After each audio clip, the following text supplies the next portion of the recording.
they're still showing up. They're still doing their job, but something just seems like it's a little bit off. They're a little quieter, maybe they're a little less invested, a little harder to reach. We've talked about this before on the podcast, but we're going to talk about quiet quitting and some of the subtle signs that a staff member is just quietly disengaging, and what you can do as their leader, as their supervisor, to help them re-engage, because you want to do that before it's too late. If you don't re-engage them, they're going to be out the door soon. In ministry, silence isn't always golden. Sometimes silence is a warning, and that's what we're talking about today here on the podcast. Hi there. My name is Todd Rhoades. I'm one of the co-founders over at chemistrystaffing.com. Hope you'll go and check us out, chemistrystaffing.com. I'm also your host right here on the Healthy Church Staff Podcast every day. They're still on your org chart. They're still attending meetings, still leading worship, preaching, overseeing kids' check-ins, whatever.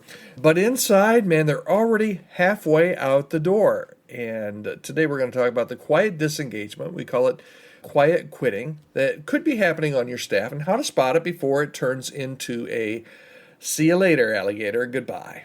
All right, so disengagement doesn't always look like dysfunction. Most, in fact, disengaged staff aren't going around blowing things up. They aren't making a bunch of problems. They're just quietly fading into the background. And if you look, you're going to see some of these signs. If you don't look, they might go right over your head. But here's some common signs that you can pick up. They're subtle at first. Maybe there's less eye contact. Maybe they just don't have the energy, and you just wonder if something's up. Maybe there's just they used to contribute a lot, but there's just been minimal contribution to brainstorming or strategy. It's just, I don't know, their head's just not in the game.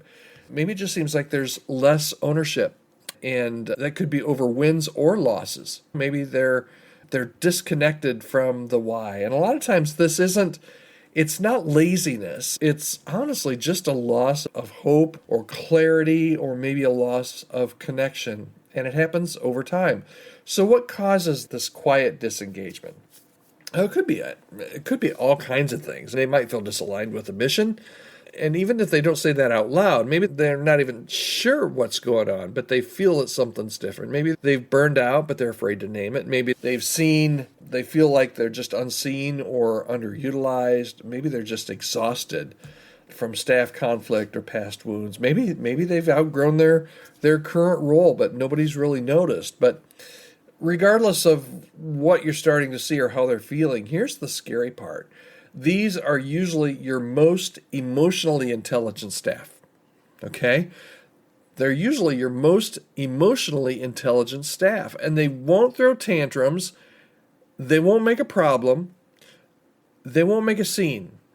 They'll just fade.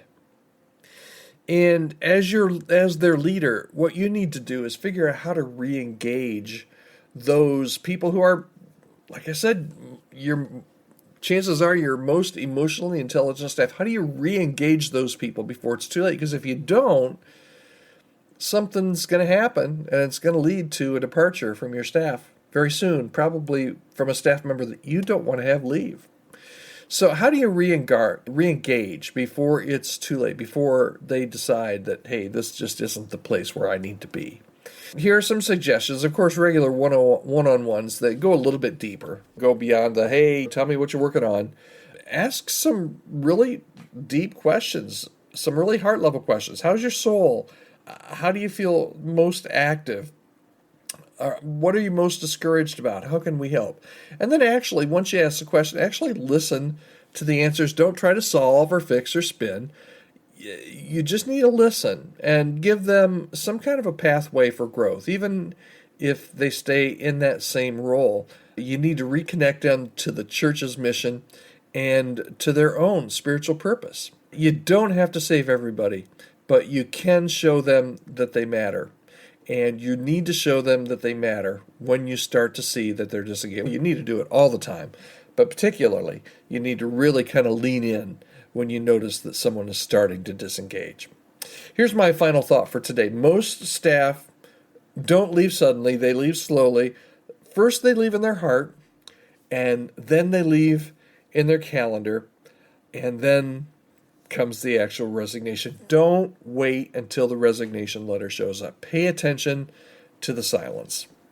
I'd love to hear from you. Podcast@chemistrystaffing.com is my email address. Here's what I'd love to hear from you. What's one way that you check in with your team beyond their task list, beyond what's going on with meetings and all of that? I'd love to hear from you. Podcast@chemistrystaffing.com. And if you need any help with your staff, cultivating a healthy church staff, I'm here to help you. Reach out to me. I'd love to have a conversation with you about your staff and see if there's any way that either myself or someone here at Chemistry Staffing can help you. Reach out anytime. Podcast@chemistrystaffing.com. All right, that's it for today. We'll be right back here tomorrow.